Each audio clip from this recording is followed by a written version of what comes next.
Good evening friends, एक बार पुनः आपका स्वागत है हमारे यूट्यूब चैनल स्वास्तिक एकेडमी में। दोस्तों, आज हम लोग यूपी टेट के अंतर्गत हिंदी विषय देखेंगे और हिंदी के अंतर्गत आज जानेंगे कि हिंदी की उत्पत्ति कैसे हुई और इसका विकास क्रम क्या है और भाषा किसे कहते हैं। आइए फ्रेंड्स शुरू करते हैं। सर्वप्रथम हमारे देश में बोली जाने वाली भाषा संस्कृत थी। संस्कृत का कार्यकाल था 1500 ईसा पूर्व से लेकर 500 ईसा पूर्व। संस्कृत दो प्रकार की थी, एक वैदिक संस्कृत थी और एक लौकिक संस्कृत थी। वैदिक संस्कृत में रामायण लिखी गई जो वाल्मीकि कृत थी 600 ईसा पूर्व, और लौकिक संस्कृत के अंतर्गत रामचरितमानस लिखी गई जो तुलसीदास कृत है, अवधि में लिखी गई है। लौकिक संस्कृत का अर्थ होता है सामान्य लोगों तक, प्रत्येक लोगों तक जो पहुंच जाए वो संस्कृत लौकिक संस्कृत है। उसके बाद फ्रेंड्स, संस्कृत अपने चरमोत्कर्ष पे था। उसके बाद तुरंत जो भाषा हमारे लोगों में आई वो भाषा आई पाली भाषा। पाली भाषा का कार्यकाल था 500 ईसा पूर्व से लेकर 1 ईस्वी तक। पाली भाषा में बुद्ध के उपदेश दिए गए हैं। बुद्ध के सभी उपदेश जो दिए गए हैं वो पाली भाषा में हैं। अशोक के सभी लेख जो पाली भाषा में लिखे गए हैं, अशोक के द्वारा लिखे गए सभी लेख जो हैं वो पाली भाषा में हैं। बुद्ध के उपदेश भी पाली भाषा में दिए गए हैं। दोस्तों, पाली भाषा के बाद प्राकृत भाषा का प्रादुर्भाव हुआ। प्राकृत भाषा का कार्यकाल था 1 ईस्वी से लेकर 500 ईस्वी तक। प्राकृत भाषा का अर्थ था जन सामान्य की भाषा। प्राकृत भाषा जो थी वो जन सामान्य की भाषा थी। जैन धर्म ग्रंथ जो लिखे गए थे वो सभी प्राकृत में लिखे गए थे। दोस्तों, प्राकृत भाषा के बाद हमारी भाषा आई अपभ्रंश भाषा। अपभ्रंश भाषा का कार्यकाल था 500 ईस्वी से 1000 ईस्वी तक। अपभ्रंश भाषा से ही निकला हमारा हिंदी भाषा। अपभ्रंश भाषा से ही हिंदी भाषा का प्रादुर्भाव हुआ और हिंदी भाषा 1000 ईस्वी से लेकर अब तक प्रचलन में है। अगर क्वेश्चन पूछता है कि हिंदी भाषा का प्रादुर्भाव कब हुआ था, तो हिंदी भाषा का प्रादुर्भाव 1000 ईस्वी से लेकर अभी तक चल रहा है। दोस्तों, अपभ्रंश लोक भाषा भी थी। अपभ्रंश को लोक भाषा कहते थे। स्वयंभू अपभ्रंश के कवि थे। महाकवि कहे जाने वाले अपभ्रंश के स्वयंभू थे। स्वयंभू ने अपनी पौम चरिव जो रचना की थी वो अपभ्रंश में ही की थी। स्वयंभू को अपभ्रंश की वाल्मीकि कहा जाता था। संस्कृत के वैयाकरण अपभ्रंश भाषा को भ्रष्ट भाषा भी कहा करते थे, इसकी संज्ञा देते थे। दोस्तों, अपभ्रंश भाषा के जो उपभाषाएं थी वो देखिए। अपभ्रंश भाषा की सौरसेनी भाषा थी, अर्धमागधी थी, मागधी थी, पैसाची थी, ब्रांचड़ थी और महाराष्ट्री थी।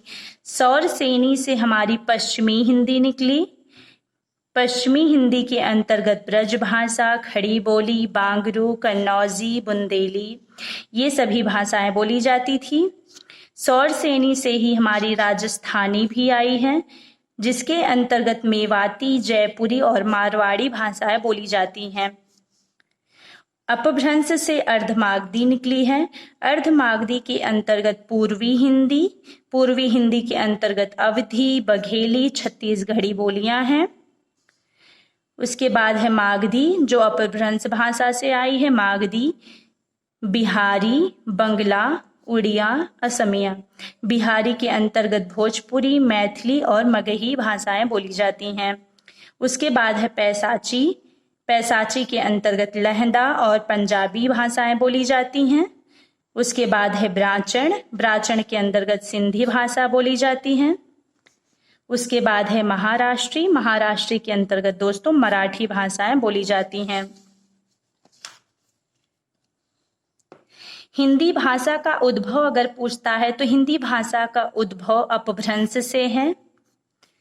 अपभ्रंश 3 भाषाओं से हमारी हिंदी का प्रादुर्भाव हुआ है, सौरसेनी, अर्धमागधी, मागधी। इन्हीं तीनों से हमारी हिंदी का प्रादुर्भाव हुआ है। सौरसेनी से दोस्तों पश्चिमी हिंदी, अर्धमागधी से पूर्वी हिंदी और मागधी से हमारी बिहारी भाषा बोली जाती है। आइए दोस्तों देखते हैं भाषा। भास धातु के संयोग से बना भाषा। भाषा किसे कहते हैं? भाषा अभिव्यक्ति एवं विचार विनिमय का साधन है। हम किसी से बातचीत करते हैं तो अपने विचार का आदान प्रदान करते हैं, उसे भाषा कहते हैं। विचारों की अभिव्यक्ति ही भाषा है। विचारों के आदान प्रदान का माध्यम भाषा है। अयोध्या सिंह उपाध्याय हरिऔध के अनुसार भाषा क्रमशः विकसित होकर विविध रूपों में पल्लवित हुई, आदिकाल से ही अपने मुख्य रूप में विद्यमान है। भाषा वह है जो बोली और कही जा सके, उसमें ध्वन्यात्मकता हो, उसे भाषा कहते हैं। A.H. गार्डिनर के अनुसार विचारों की अभिव्यक्ति के लिए व्यक्त ध्वनि संकेतों के व्यवहार को भाषा कहते हैं। आचार्य दंडी के अनुसार भाषा किसे कहते हैं? तीनों लोक घनघोर अंधकार में रहते यदि शब्दार्थ ज्योति हमारे संसार में प्रकाशित न होती तो मानव का जीवन पशु पक्षियों जैसा होता। न हम दूसरों के ज्ञान को ले पाते और न अपना अनुभव व ज्ञान अपनी संस्कृति को दे पाते। भाषा के अभाव में न हम नए आविष्कार कर पाते और न चिंतन का क्षेत्र विस्तृत हो पाता। दोस्तों भाषा के 2 रूप हैं, मुख्यतः 2 रूप हैं, मौखिक भाषा और लिखित भाषा। तीसरा रूप जो आता है दोस्तों, अगर भाषा का रूप पूछता है तो 3 है, मौखिक, लिखित और सांकेतिक। अगर मुख्य रूप से पूछता है तो भाषा के 2 रूप हैं, मौखिक भाषा और लिखित भाषा। मौखिक भाषा का अर्थ होता है दोस्तों जिसे हम अपने मुख से प्रकट करें, जैसे हम किसी से बातचीत करते हैं, भाषण देते हैं, तो ये मौखिक भाषा के अंतर्गत आता है। और लिखित भाषा जब हम किसी चीज को चिन्हित करते हैं, लिखते हैं, जैसे कोई पत्र व्यवहार लेखन में, तो वो लिखित भाषा के अंतर्गत आता है। दोस्तों आपको ये मेरी फर्स्ट वीडियो कैसी लगी प्लीज़ कमेंट में ज़रूर बताएं। Thank you so much.